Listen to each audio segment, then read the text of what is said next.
ये एक hard disk है, ये 2.5 इंच वाली है और इसके ऊपर विंडोज 7 इंस्टॉल्ड है।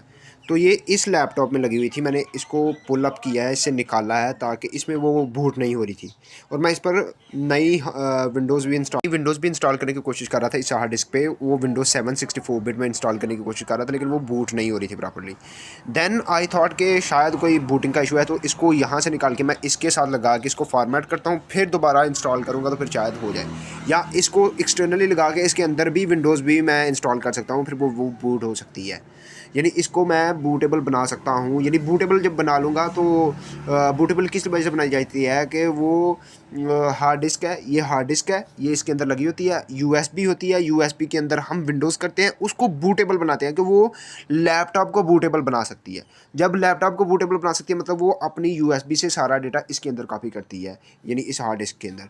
तो इस तरीके से, और फिर उसके ऊपर वाला कुछ फॉर्मेट होता है कि उसके ऊपर जो है वो सिस्टम फाइल सिस्टम कैसा होना चाहिए, और उसको मतलब MBR है या CSM रखना है या NTFS रखना है, या UEFI रखना है जो ओल्ड वाला है, उसके अंदर वो है कि जो विंडोज़ का वर्जन इंस्टॉल किया जा रहा है उसका फाइल फॉर्मेट किस तरह रखना है। और दूसरा नीचे जो होता है वो ड्राइव का, यानी अगर USB है तो उसका रूफस में उसका ओके उसका स्टोरेज फॉर्मेट क्या रखना है, NTFS रखना है या कोई और रखना है। तो जो 4 GB से ज़्यादा रखना है तो MBR या मतलब FAT32 होता है, या FAT32 यह होता है, या दूसरा NTFS होता है, या XFAT होता है। तो ना आप NTFS रखें ना FAT32 पर रखें, आप NTFS रख लें और या XFAT रख लें, वो जो FAT32 है वो ना रखें।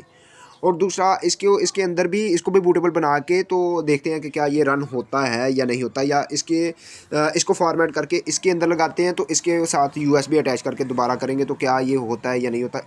आई थिंक हो जाएगा, लेट्स सी क्या होता है। तो मुझे ये था कि इसके अंदर शायद विंडोज़ 7 इंस्टॉल्ड है, तो जब मैं इसको एक्सटर्नली कनेक्ट करता हूँ तो इसकी वजह से विंडोज़ 7 इंस्टॉल होने की वजह से वो जो है वो शो नहीं करती। लेकिन वो मेरी मिसकंसेप्शन थी, वो गलत थी। मैंने इसमें लगाया हुआ था, इसको उतार के इस वाली में लगाया तो ये शो कर दिया डाटा। अब मुझे ये था कि शायद कोई भी हार्ड डिस्क जिसके अंदर विंडोज़ इंस्टॉल होती है, बूटेबल होता है, तो वो शो नहीं होती, शायद कोई इसका इशू होता है। लेकिन वो कॉमनली होता है वो इशू, वो सेम लेटर होने की वजह से, या फिर वो अनएलोकेटेड स्पेस होने की वजह से, या फिर वो शो होती है। तो इसके अंदर वो एक साउंड भी प्रोड्यूस होती थी लेकिन शो नहीं हो रही थी। लेकिन अब मैंने वो पोर्ट चेंज करके लगाया तो वो शो हो गई है, मतलब इसके अंदर कोई एरर नहीं है। अब देखता हूँ कि क्या इसका सोल्यूशन निकलता है। तो ये डेल का लैटिट्यूड E5500 सीरीज़ है, तो इसके अंदर ये सोल्यूशन करके देखा मैंने। So let's